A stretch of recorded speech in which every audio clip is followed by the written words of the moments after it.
Now I'm at the point you wanna be with me. I'm vibing out at a higher frequency, cause everything that I want and I'm gonna be, it's when I wake up, that's when I start to dream. Someone you love is talking down, here is the plan. Let it fall through like a handful of sand. Nothing happens overnight, what you must understand. If you dwell on the bad, then you don't stand a chance. Something you want upset, saying why it ain't mine yet. That's because now you have yet to change your mindset. People don't put their mind to rest while they're so wired. A lot of people go to sleep and wake up tired. Power of positivity and persistence. Say that I can, we'll just sit back and witness. Make an impact when our time is done. Make money, help people, and have lots of fun. Whoa.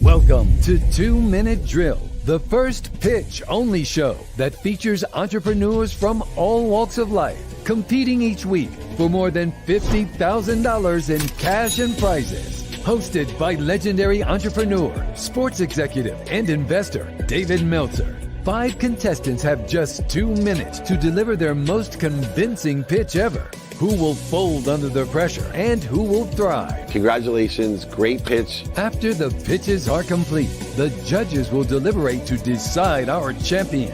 You violated some amazing rules. Will they rise to the occasion? Give us more of your heart and your passion rather than what you felt like you had to say. What is it that we need from you?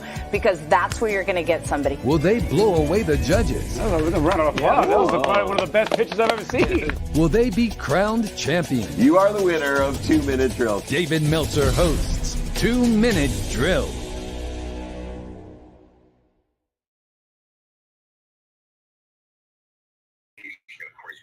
Good morning,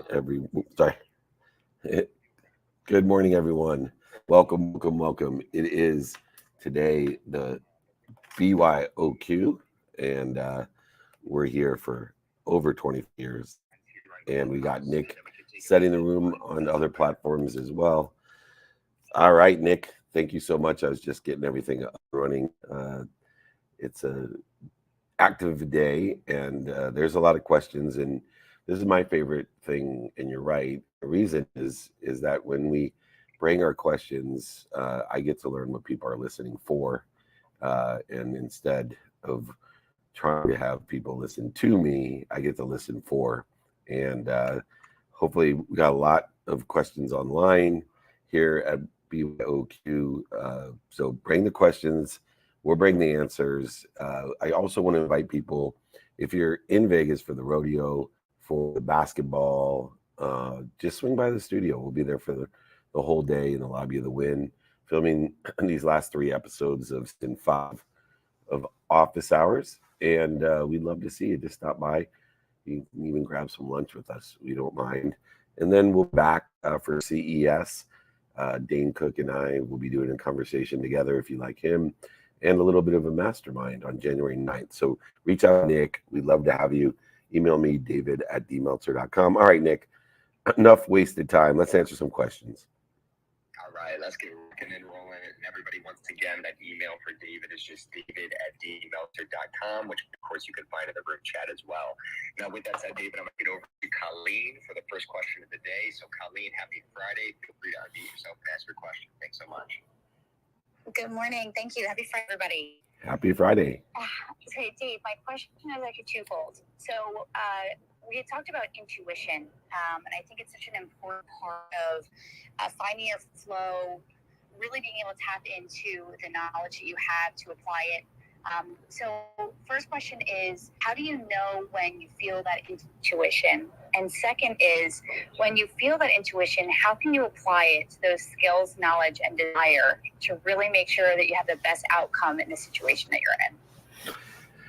Yeah, so I think there's an interesting perspective to intuition. A lot of people believe intuition has answers. I don't. I think intuition is a feeling that we get to raise our awareness that at some time, this information, circumstance, event, vision, whatever it may be, will have significance to protect and promote you. And what we really need to do is not utilize it to align with anything, our skills, not our knowledge or desire. What we want to do, just as if when we're learning, we want to capture that which resonates with us. Intuition is an indication that this is aligned with our frequency, and we do not want to, in my perspective, interfere with it with man-made constructive time. Intuition is an elevated awareness to something that will protect and promote us in the future. Too many people try to utilize some sort of understanding or knowing of their intuition. Some people try to use analysis or logic with their intuition, and the two are incongruent. They're not on the same plane. And the man-made construct of time is on a different plane than the infinite, abundant, unified system of thought, in which is indicating through intuition, raising your awareness, hey, this is something that is going to protect and promote you in the future. Make note of it. And remember, remind, and recollect it when that circumstance, event, person, etc., does come about. Here, as I mentioned, in Las Vegas, we're blessed to have one of the nicest studios in the lobby of the Wynn, right by the buffet. And when I take a break, I'll walk through the casino and remind myself of this lesson of intuition from the days when I used to gamble and play craps. And I remember, and I see it still as I walk through the casino, playing craps for hours on end, and then betting something like the Heart 8, which is double fours. And when it hit, screaming at the top of my lungs, I knew it. Well, I didn't know it. I had played or bet on the Heart 8 for several different rolls, or sometimes more than several different rolls. But eventually it hit because I had an awareness, something telling me Heart 8 was going to come. Now, unfortunately, sometimes it came right away, and I thought somehow there was a reconciliation between intuition and the man-made construct of time. But most of the time, if I played long enough, it would show up, and sometimes it would create profit for me, and other times it would just mitigate my losses. But I would pretend or lie to myself that I won. It was just math whether or not I won, but it taught me this valuable perspective that intuition is something that we should raise our awareness to and create a system to not only capture that which resonates with us, that is an intuitive feeling, but also that it is not within the realm of man-made construct of time. Therefore, I should capture it somehow, remember, remind it, and recollect it when necessary to protect and promote me.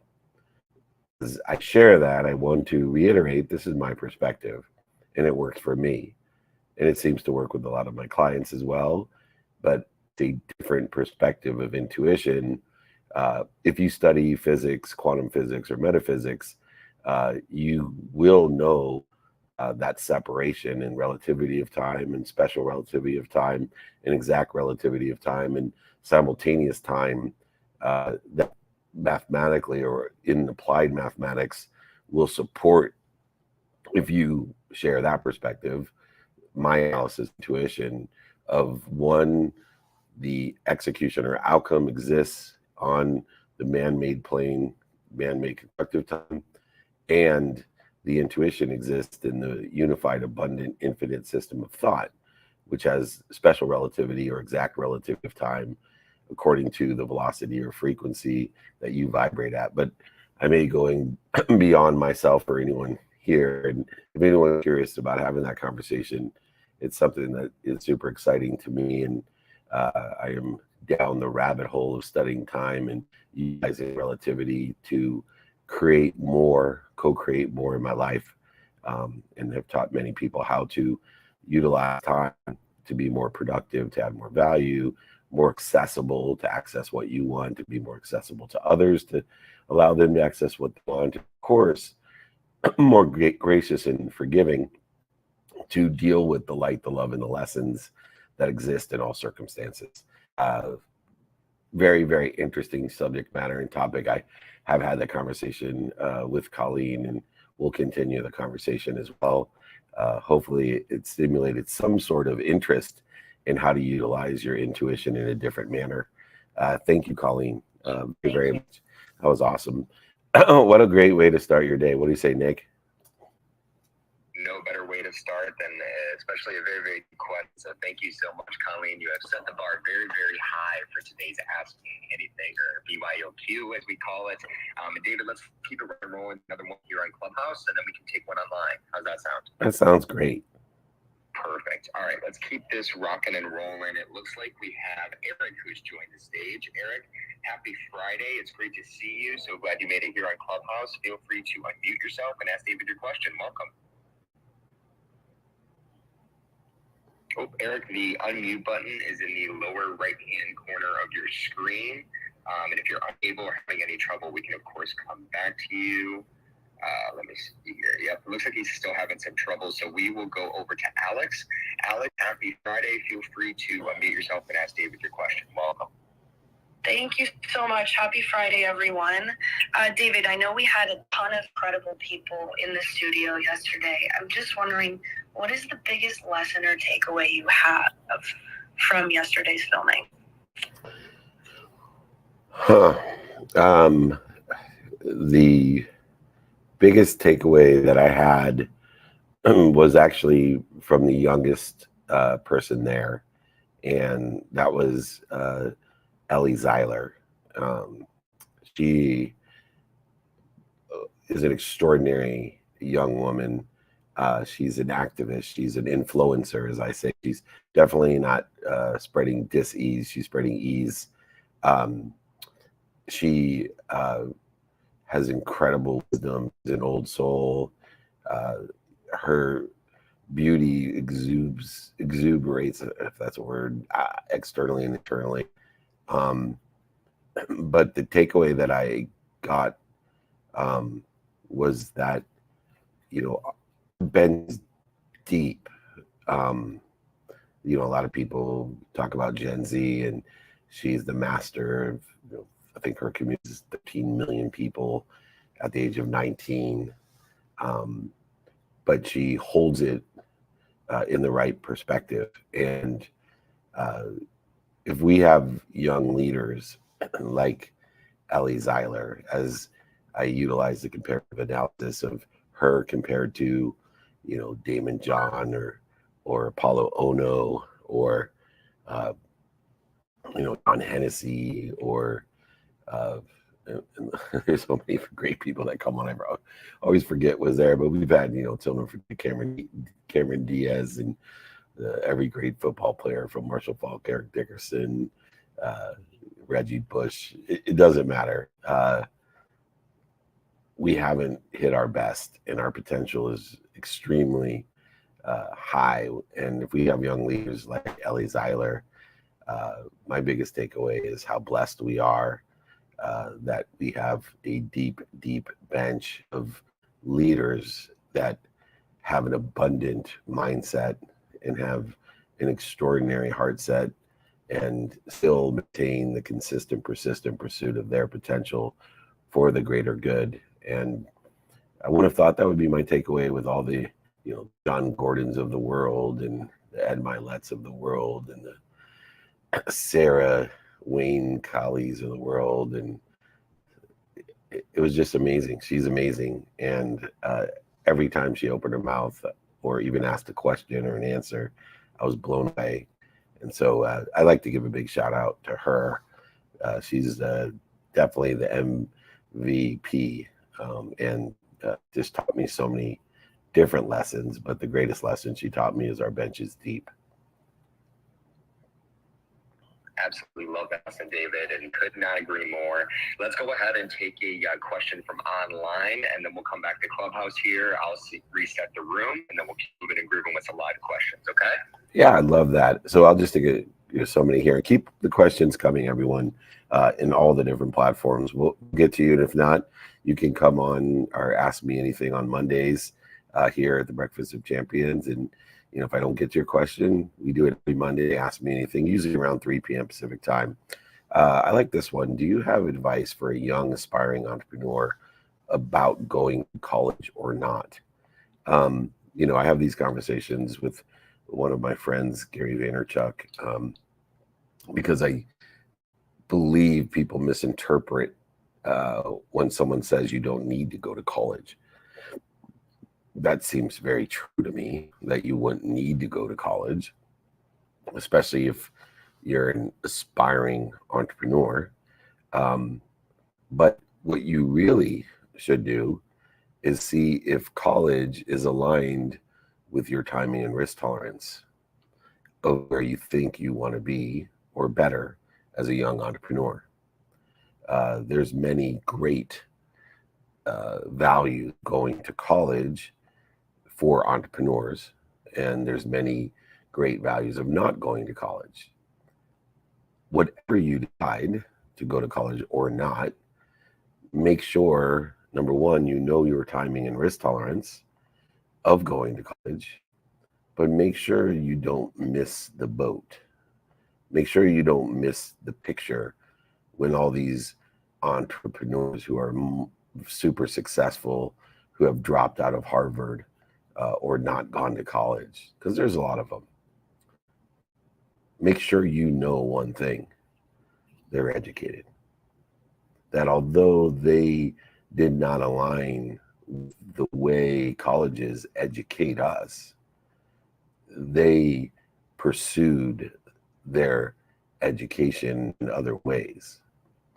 And so, separate from and part and parcel to in the college, especially today, especially for entrepreneurs, make sure you allot a certain amount of time every day, a minimum amount of time every day, to learn, to be educated, to find people who sit in the situation that you want to be in, whether it's in person, on phone, email, or media, and find those people and learn from them. Those who are here today.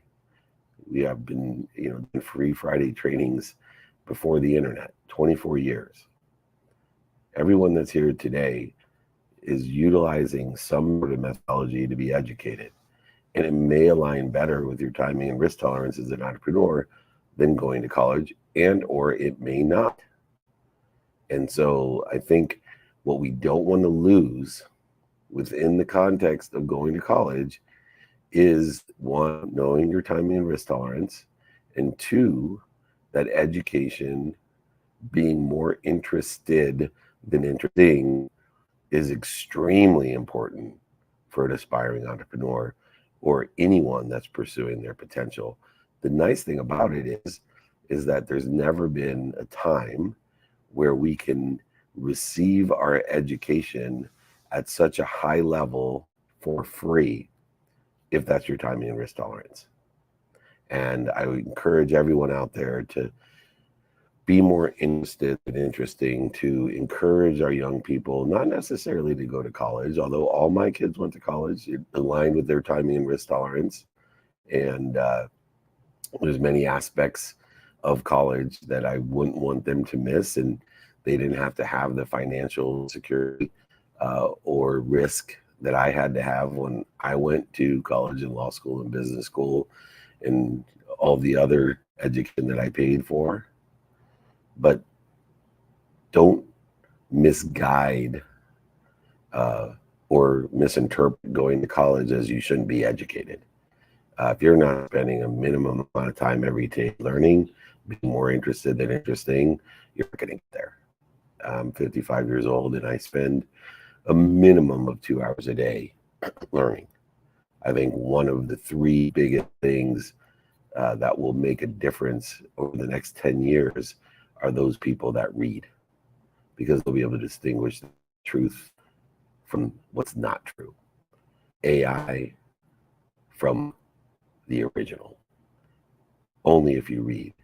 It will develop that emotional and logical intelligence to determine the truth. And as much as I think that AI is one of the three things that will create the biggest differentiator in your life, I believe reading also, in complement to the AI, will distinguish moving forward. So be educated, know your timing and risk tolerance, and decide if college is the best place to be more interested than interesting according to your timing and risk tolerance. That's a great question, especially as we were talking about our deep bench, to make sure that people are utilizing all of the different aspects of education that are available and accessible to all of us. All right, Nick, go ahead, reset the room. Let's invite everybody. Join us at CES in January 9th, or up at Santa Clara with Gary Vee and Tim Story and Mark Leonis and I forget. Joe Montana is going to be there. We'd love to have you at CES on January 9th with Dane Cook. We got a lot of fun stuff going on. Want to invite our community, this Breakfast of Champions community of people that want to help each other and know people that can help each other.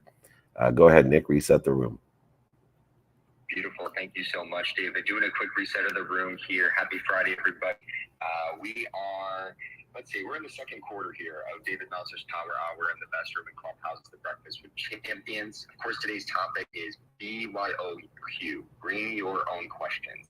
So continue to bring these incredible questions, and David will bring the answers. And all you have to do is that icon in the lower right-hand corner of your screen to request to join the stage. And of course, we will aim to bring you up. And as David mentioned, whether it's joining us in Vegas for CES, the first week in January, David and Dane Cook, or even joining us at Aspire on the 11th of January as well, or even if it's just to get a copy of his book, which he'll be more than happy to send a copy, sign a copy, and even pay for shipping. All you have to do is email him directly, david@dmeltzer.com. Once again, that is david@dmeltzer.com. And you can find that in the room chat as well. Now let's keep this rocking and rolling here live on Clubhouse, Dave. I am going to go ahead and bring up, we got Ron here who has been patiently waiting. So Ron, happy Friday. Great to see you as always. Appreciate you showing up each and every week. Feel free to unmute yourself and ask David your question. Well, all right. Thank you, Nick. Thank you for bringing me on. Hi, David. How are you, buddy? Amazing would be an understatement. What's going on? Oh, man. So first comment. So I just want to say to everybody again about the VIP dinners. You know, I went to one several months ago, and the ripple effect is so amazing. You remember Janine or Janny that you introduced me to, Dave, when I very first walked in? Of course. So next week we're doing an event together up in Hoboken that she invited me to, and then Julie, I'm working with Julie, and Ramon is offering some of his students from his church to be volunteers to deliver food for me for groceries or grandparent. So the great things keep happening from these VIP dinners, and I can't thank you enough, Dave, for that. The problem I'm having now is I don't have enough room. We overflew last night, and we had I think more people that were sitting outside of the private room just so they could be there to meet everyone and network and to have drinks and to listen to the speakers than there were inside of the room. But yeah, they're incredible. It's one of the better things that we all do as a community to help one another. And we're planting seeds under trees that we may never sit under. And what I love about you, Ron, is the acknowledgement, because I get to see the trees that are growing. But I know for every Ron out there, there's 1,000 other Rons that I have no idea how big the forest is growing, the forest of light. And also remember that forest of light, it's just one particle of that light that overcomes 1 million particles of darkness. Although the dark particles are very loud, they're very weak. And just remember in your life, all the dark particles and people and situations, they're very loud, but they're very weak. And one particle of light, as Ron has acknowledged and experienced, will overcome 1,000,000 particles of darkness. So don't let those weak, loud particles interfere with your light. Yep. And so now a question with that, Dave, is with all these great, good things happening to me, I'm finding myself sometimes trying to talk myself out of it, being scared, like what's really happening? The angel on one shoulder, the devil on the other.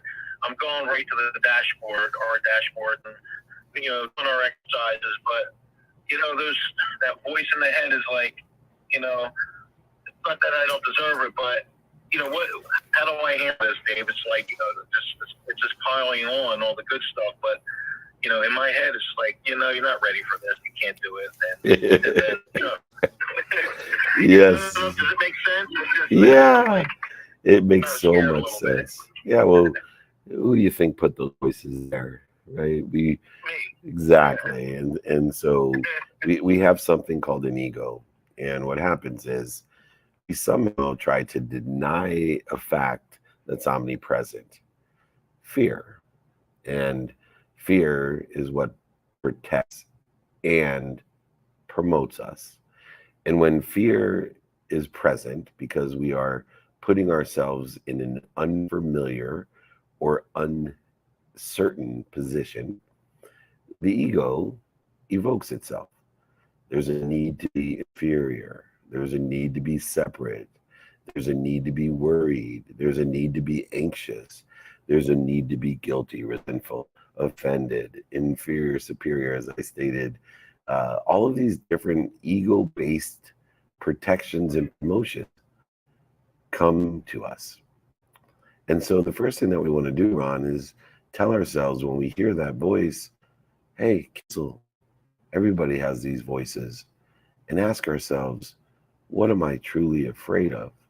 Is it something from my past, or is it something in the future that I'm uncertain about, uncomfortable about, or reminiscing in the past some lack of knowledge or lesson that I've learned? And take peace in the fact there's only two types of fear: fear of the past and fear of the future. And then look for the patterns of the past. Look for the patterns of how we evoke the needs of the ego-based consciousness in order to effectuate what eventually reveals itself as a revelation, as an unraveling into protection and promotion, if we find the light, the love, and the lessons. First thing I want you to do is to accept the fact that you're a human being and that fear is omnipresent. And when fear presents itself in the form of a voice in my head or an external circumstance or a thought or a feeling or a belief or words from the weak, loud darkness or an action, remember, and recollect. I am a human, part and parcel of something much bigger than me that loves me more than my mom. And I'm just looking for the pattern of how I react to fear. And once I start learning about those patterns, I can make better choices.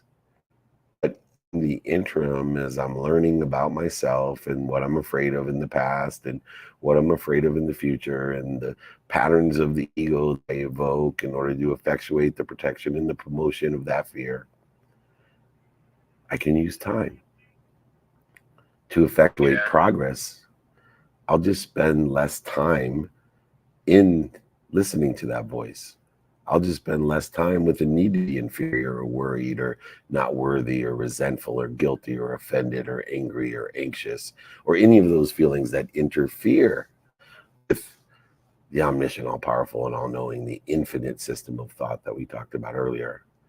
And if you use time and you use acceptance of fear of the past and future, what you'll find is progress. Because this good behavior will create good progress, and more trees will grow in your forest and my forest, and the community will grow of people who want to help each other and know people help each other. And that fear slowly but surely will dissipate and dissolve and eventually disappear into minuscule moments of time where your conscious can't even be aware of not only what you're afraid of, but the ego-based interference that is evoked by that minuscule momentary blip of fear that you're not even conscious of. And so I want you to practice accepting it and utilizing time to spend minutes and moments in it instead of days, weeks, months, and years. I love that, Dave. And I'm doing stop using that. It's working. So I can't thank you enough.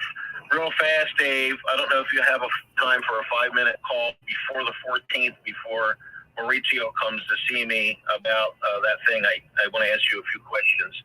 Sure. Well, you can either come on the Monday. You're a great integral part of the group. If you're comfortable sharing the question with our group so they can learn from it, that's the plan. I didn't know if you were. Sure. Oh, absolutely. Yeah, that'd be wonderful. Why don't you bring it? And if we need to as well, do Ask Me Anything on Clubhouse on Mondays as well at 3 p.m. for Breakfast of Champions. So, whether, the time works for the group that meets on Monday. And anyone here, I know Ron will tell you about the group. It is a network of people that want to help each other and know people help each other. And, I avail myself one-on-one to help everyone, or just the Ask Me Anything at 3 o'clock. But, Ron, maybe you could share just a few words about our group we have on Monday, because I know, you're one of hundreds who just have gotten so much value from that as well. Oh, God, yeah. So, yes, everybody, I've been with Dave now for 8 months now. And, the group on Monday, or anytime you get to spend with Dave, it's life has changed so much. I'm learning so much about myself, my business, my family. But besides that, the group itself, some of the answers are right in the group, but meaning other people asking questions to Dave that you might not thought of. I learned so much from other people, friendships that I've made. You heard me say from the VIP dinner, but not just that, but just support. We support each other. We text each other and email each other. I got Whitney's, Dave. I got Whitney's sample for her cupcakes. I'm taking them. I finally got to take them to PFG, so she's see what happens. I love that. Well, that's living proof. That kind of stuff. Yeah. So I met this lady, Whitney, on the group, who owns a cupcake company.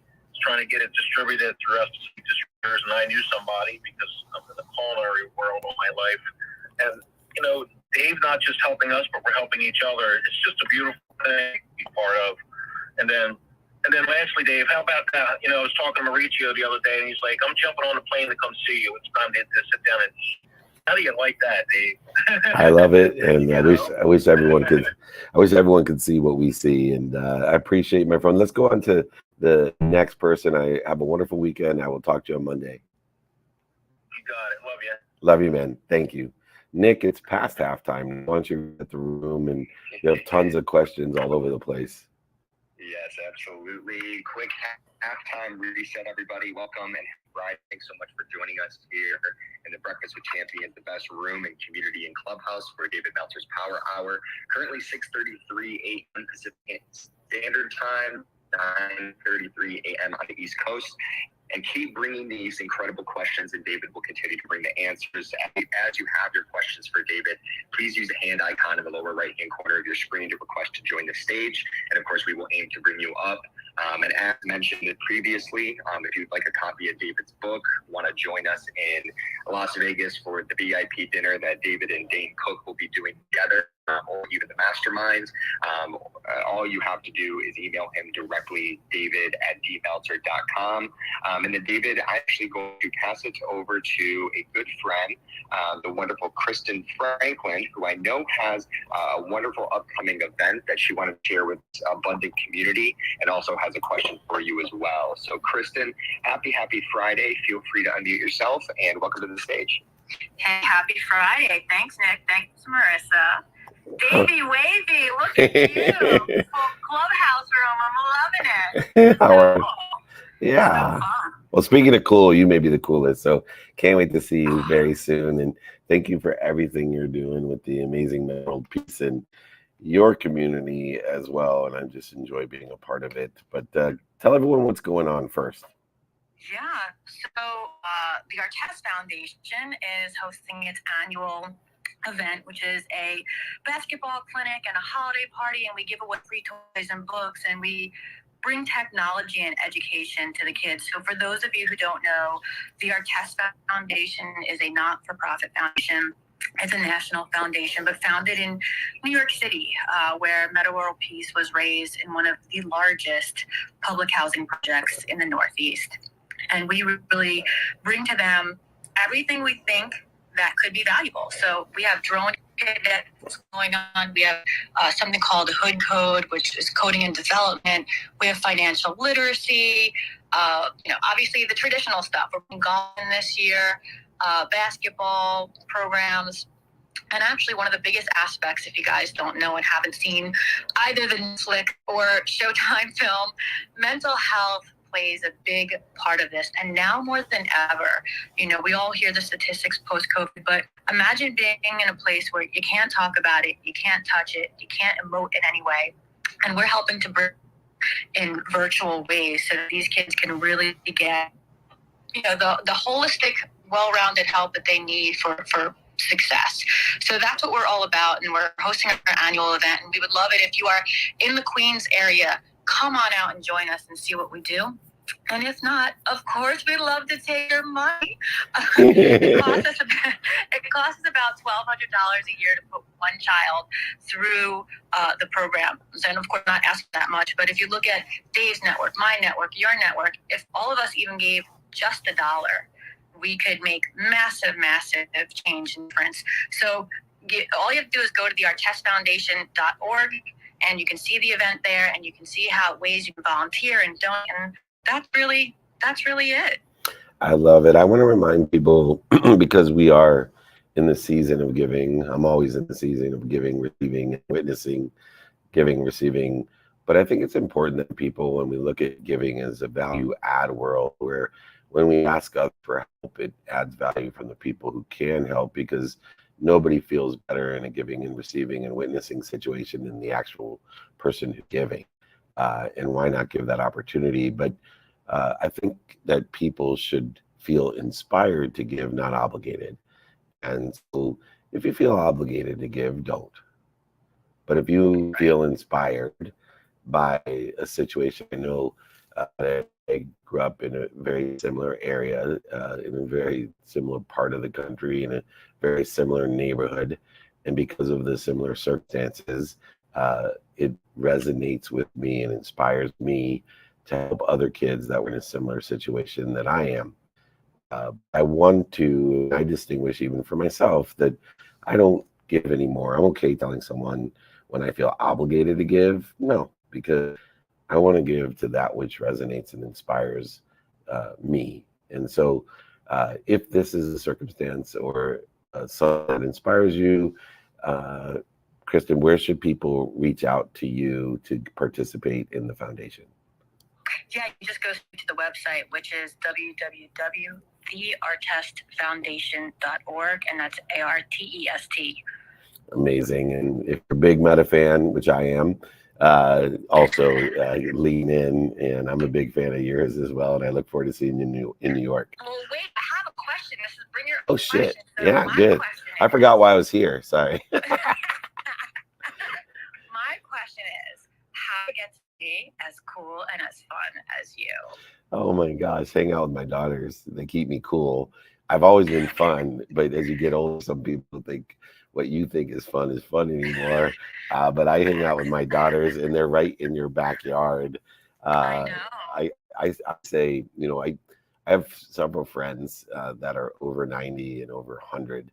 And I used to have a series that I did, which was, the best advice for life or whatever from people who are over 100.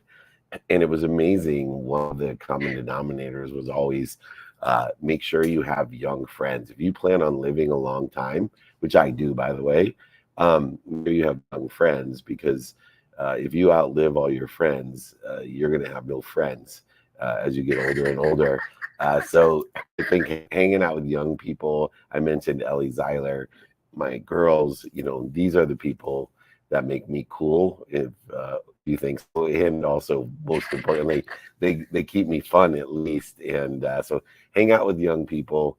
Our bench is deep. And what's really fun about it too is they may actually not only help you be cool, but they actually may learn something from you, and they may not have to pay the dummy tax that you and I have paid throughout the years, which really makes my heart full. So thank you so much for the question and reminding me while I'm here. Love it. All right, Dave, I'll see you soon. Thank you. Thank you. Take care. Oh my gosh, we are so blessed. I know last night we had dinner here when we're filming Office Hours, all you could think about as the room overflowed, and we raised money, over $50,000 last night for the Unstoppable Foundation, as it overflowed with people in love. Just blessed. I am, I think, an indicator of being in the right place and having the right ideas, are being around the right people. And it's amazing how my life has changed when I got serious about my spectrum of bleeding and feeding and the distinguishment of who's actually relative in my life. And these people that have come on today, I just want to thank, because not only do you feed me so much and feed others so much, but you're so relative to my life and fulfillment and passion and purpose and profitability. And I want to thank everyone, including the Nick of Time. Nick of Time, go ahead. We're almost in the fourth quarter, so hold up your hands like you're Ohio State Buckeye or you're against the Michigan Wolverines, whichever one you like, but hold up the 4, and let's come in with some strong questions and some hopefully useful and purposeful answers. Nick of Time, can you reset the room? Absolutely. It's my pleasure. Happy Friday, everybody. We are knocking on the door of the fourth quarter. So, of course, we're going to have some time for a few more questions here. If you have your questions for David with this beautiful power hour of BYOQ, bring your own questions. Just use that hand in the lower right-hand corner of your screen to request to join the stage. And we will, of course, aim to bring you up. Let's keep it live here on Clubhouse, and let's get rocking and rolling. I know Serafina has been waiting very, very patiently on stage. So Serafina, feel free to unmute yourself and ask your question. Thanks so much for joining us.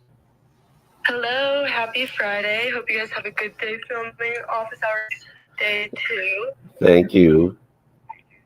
Of course. And my question, it may not be like a direct, specific answer, but I just want to hear your perspective of how do you know when to stand up for yourself versus just letting the situation be and avoiding conflict? Once again, how old are you? I'm 20. I'm 20. I keep thinking of it. I'm 20. If this community doesn't realize how deep our bench is and how deep these questions are, then call me later, because I'm so proud of you. That's a really good question. I always value somebody by the questions they ask. And when do we stick up for ourselves? So we don't need to stick up for ourselves. What we need to do is learn to love ourselves, learn to forgive ourselves. You see, if we love ourselves, we'll love others. If we forgive ourselves, we can forgive others. And as much as gratitude is one of the cornerstones of life to give us a perspective, it's forgiveness and complementary to gratitude. It's forgiveness that is the tool in which gratitude creates a perspective of ease, not dis-ease. And what we resist will persist. And what we try to go over, under, through, or around, what we try to protect from or deny or lie or cheat is just going to get stronger. But if we utilize forgiveness and gratitude and love of self in order to facilitate the clearing of that interference between those who are hurt and are trying to hurt us, Because remember, Serafina, hurt people, and loving people love people, forgiving people forgive people, gracious people are grateful for people. And if we shift our paradigm from protection from others and utilize faith of protection and promotion, something bigger than us, by loving ourselves as much as that which is omniscient and all powerful loves us, forgiving ourselves as much as that which is omniscient and all powerful forgives ourselves, and being gracious, reminding ourselves with that remembrance and recollection of that which is bigger than us and loves and forgives and is gracious of us, then we never have to stand up for ourselves, because we are loved, we are proud of ourselves, we have our own back. And when those people who are hurt us, or those people that are insecure project that onto us and attack us, we just remember, and recollect that I love myself, I forgive myself, and I'm gracious. And I will pray that person's happiness. Because if they were happy, they wouldn't attack me, they wouldn't try to hurt me, they wouldn't project their insecurity on me. And I'm going to surround myself with the right people, the right ideas, those that feed me and that I can feed. But I will pray for their happiness. I will forgive them. I will not forgive them because they deserve it. I'll forgive them because I deserve it. And I want you to think in the context of that love of self, that forgiveness of self, and gratitude in order to facilitate perspective, the ease and control that so many of us desire, to create more inspiration, more in spirit actions, words, thoughts, beliefs, and feelings. So love yourself, forgive yourself, and be grateful.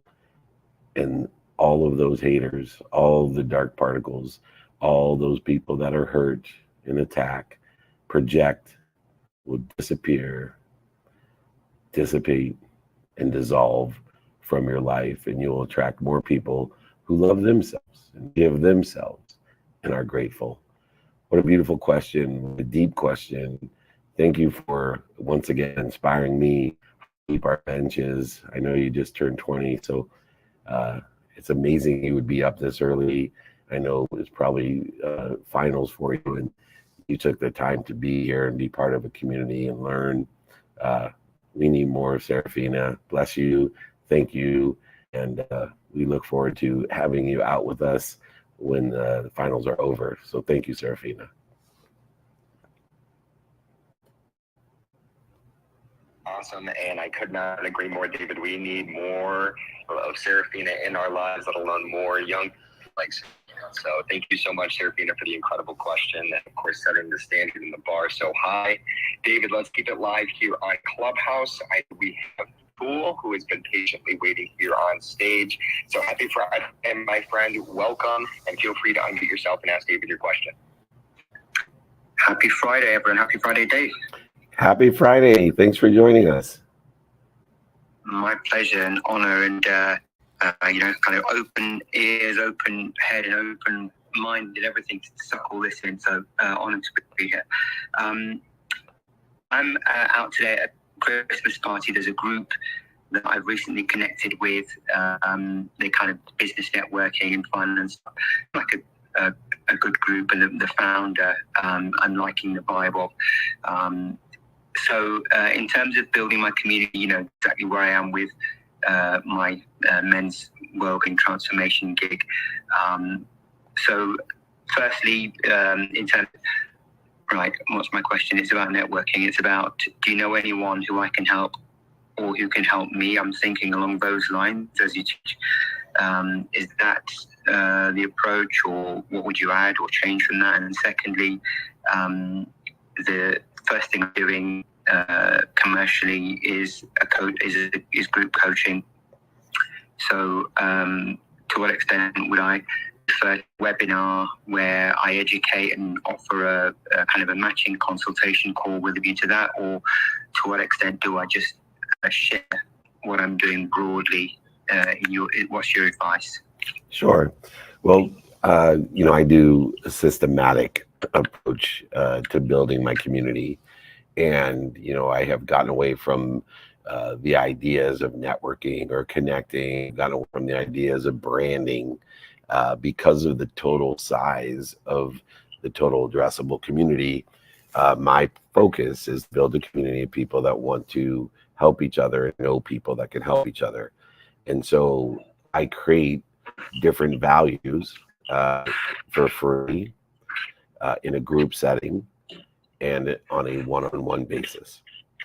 And I practice articulating that value, whether it's free, group, or one-on-one, to facilitate giving more value than I'm asking for. So I become a vending machine, a profit center. After I create the free group and the one-on-one access to me in varying degrees of intimacy and value, and after I practice articulating that value to exceed what I'm asking for, then I go and ask people every day in person, what are you doing today pertaining to the topic or subject matter in which I utilize free things and one-on-one things. And I learn from them what they're doing today pertaining to that topic or subject matter, whether it's sports or entertainment or media or solar or insurance or real estate or stocks or crypto or Web3 or construction or water or whatever it may be. And as I learn more from each individual in person, on the phone, via email and media, traditional and social, as I learn more about what people are doing today in alignment with the topic or subject matter in which I've practiced articulating value of to exceed what I'm asking for, and created solutions of that value in person, via group, and free, I then utilize what I have built and my capability of articulating the quantitative value to exceed what I'm asking for by utilizing a transition question of, would it help you if I did this for free? Would it help if I had you join this group? Would it help you if I helped you one-on-one? Would it help you if I introduced you to someone who is better or more capable of helping you than me? And it's that simple. And after I figure out how I can be of service or value by either providing something free or in a group setting or one-on-one or introducing them to someone that may be able to help them, I ask them my final question. Do you know anyone that can help me? And by utilizing this methodology, I can build a community day by day of people who want to help each other and know people that can help each other and believe and utilize a value add system of feeding each other to feed more people and lessen and dissipate and dissolve and disappear that interference of scarcity, of trade, negotiation, all types of lying, cheating, manipulating, overselling, and back-end selling that exists because people haven't taken the time to figure out how they can provide value for free from a group setting or one-on-one, or if they know someone that can help and they haven't practiced articulating the value in those circumstances to exceed what they're asking for. And then they haven't taken the time to reach out to people according to the subject matter or topic in which they want to communicate that value in, to build a community of people that want to help each other and know people that can help. Because if you build that community day by day, and it grows from 1 to 2, 2 to 4, 4 to 8, 8 to 16, 16 to 32, 32 to 64, 64 to 128, 128 to 256, etc., and so on. It's just a matter of time before you get to millions. A million turns to 2 million in the same amount of effort that 1 turned to 2. And now you have a community of people that are helping each other and doing people who can help each other at an extraordinary level where it's accelerating and aggregating and compounding all the outcomes that you wish for better exponentially for those others and you, because it's a community of people that are buying from each other and selling for each other for a lifetime. And so, Hitola, if you start and utilize that methodology. And I want to encourage people to reach out to me. I'll give you that system that I've created, of course, for free, along with my book. All you got to do is email me. Join us for free every Friday as you have. Join us for our groups. Get on a wait list for the one-on-one help as you become more qualified, and I have opening of time in order to facilitate the one-on-one help that I can give in an intimate way. But more importantly, empower others to make a lot of money, help a lot of people, and have a lot of fun, to build a community of people that want to help each other and know people that can help each other. Email me. I'll give you this methodology, this practice platform of how to build a community of people that will buy from each other and sell for each other for a lifetime. Atul, thank you so much. What a great, pertinent question, I'm sure, for everyone. Is the guidepost for my mission of empowering others to empower others to be happy, to live in abundance. Thank you. Thank you so much. That was so valuable and really valuable for everyone. I appreciate it. All right, Nick, there's 5 on it right now. There's 5 to thrive. There's 5 minutes. That's 300 seconds. Let's utilize them in the most productive, accessible, and gracious way. Who's up next? It is the final countdown here, and we have Carla, who has been patiently waiting on stage, and I know she has an incredible question here. So, Carla, happy Friday. Welcome. Thanks so much for joining us. Feel free to unmute yourself and ask David your question. Oh, Carla, the unmute button is in the lower right-hand corner of your screen. If you're having any trouble with that, of course, you can email David directly as well with your question. It looks like she's still having trouble, David, so we'll go over to Gigi. Gigi, happy Friday. Thanks for joining us. Feel free to unmute yourself and ask David your question. Happy Friday, everyone, and I wish I was with you guys at filming office hours, but I'm there in spirit, so yeah. After listening to Ron and everyone in the beginning, it took me back from where I was when I started. I have a very important question, because I never thought to get to this point. As I finally accepted everything that happened in my life, and I'm okay with it, and I wouldn't change anything. And sometimes I'll hear you, Dave, speak, and I'm like, how can you accept all of that? Like, I was actually furious from the things you went through. And I'm wondering, how does this happen? How do we have this moment when we're like, I'm finally at peace, which is that I never thought I would achieve.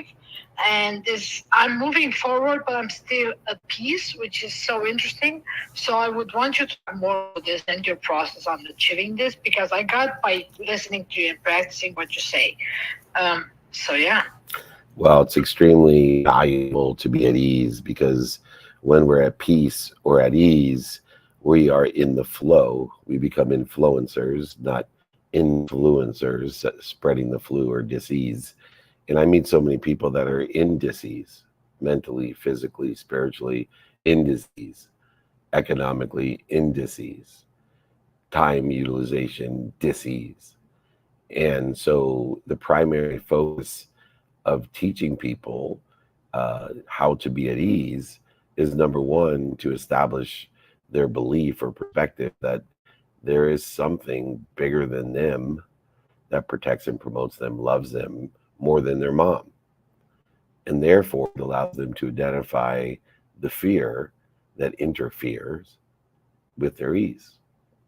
When there's an omniscient, all-powerful, all-knowing force of any religion, spirituality, philosophy, or theory that knows everything and loves us, protects us, and promotes us more than our mom, and is part and parcel of a unified, infinite system of thought, then we can get focused in on what are we doing to interfere with that ease. And instead of trying to get ease, instead of trying to be at ease, we want to identify what we are doing to interfere with what we already are. See, our natural homeostasis is ease, dis-ease. And therefore, I must, if I am ease, then I just want to figure out what I'm doing to interfere with it. And so I practice identifying what I do to interfere with my ease, and then use time to minimize how much time I spend in dis-ease.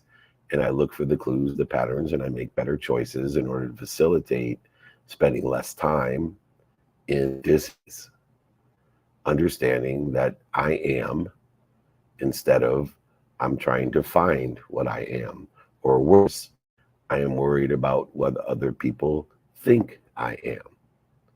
So shift your paradigm, identify the dis-ease, utilize time to minimize the time you spend in dis-ease, look for the clues, the patterns, make better choices, practice it every day. And I know, Gigi, that you would reach this point of ease, because when I met you, you were at dis-ease most of the time. Now you're at ease most of the time, and you spend minutes and moments in dis-ease. All right, the clock struck 7. Nick of time. We finished in the nick of time.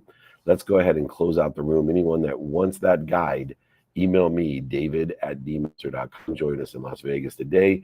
Join us at CES. Join us in Santa Clara with Tim Story, myself, Gary V, Joel Manna. Come and join us. If you want to know our schedule, it's david@dmeltzer.com. Nick of time, it's still 7 o'clock Pacific time. Close out the room. Thank you, everyone, especially my team and the nick of time. Thank you so much, David. And thank you, everyone. I appreciate you. Come and join me if you're around Vegas, or join our Mastermind VIP dinner at CES January 9th, or in Santa Clara January 11th, which, by the way, is my birthday, 111. The signing with Live by 111. Please, everyone, be more interested than interesting. Be kind to yourself and do good deeds. We'll talk to you later. Thanks so much. Appreciate you.